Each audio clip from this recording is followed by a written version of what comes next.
Welcome to my mini vlog. ఈ రోజు recipe ఏంటంటే జొన్న దోశ. బయట క్రిస్పీగా లోపల సాఫ్ట్గా చాలా బాగా వచ్చింది. నేనైతే ఫస్ట్ టైం ట్రై చేసిన, హెల్తీ కాబట్టి. సో ప్రాసెస్ అయితే చూద్దాం. ఫస్ట్ 1 కప్ ఆఫ్ మినపప్పుకి 2 కప్స్ ఆఫ్ జొన్నలు అయితే తీసుకోవాలి. మనం రైస్ ప్లేస్లో జొన్నలు తీసుకుంటున్నాం, అంతే డిఫరెన్స్.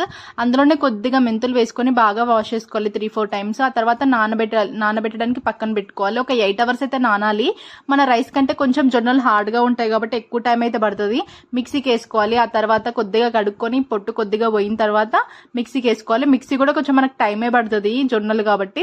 అండ్ నైట్ అంతా ఫర్మెంటేషన్కి పెడితే ఎంత బాగా ఫర్మెంట్ అయిందో చూడండి. అందులోనే కొద్దిగా సాల్ట్ అయితే వేసుకొని అప్పటికప్పుడు వేడి పెనం మీద ఆయిల్ రబ్ చేసుకొని దోశనైతే స్ప్రెడ్ చేసుకోవాలి. మనకి లావుగా కావాలంటే లావుగా, సన్నగా కావాలనుకుంటే సన్నగా కూడా స్ప్రెడ్ చేసుకోవచ్చు. సో దీని మీద ఆనియన్స్ అయితే బాగానే ఉంటుంది, బట్ నేనైతే ప్లెయిన్ దోశ అయితే వేసిన ఫస్ట్.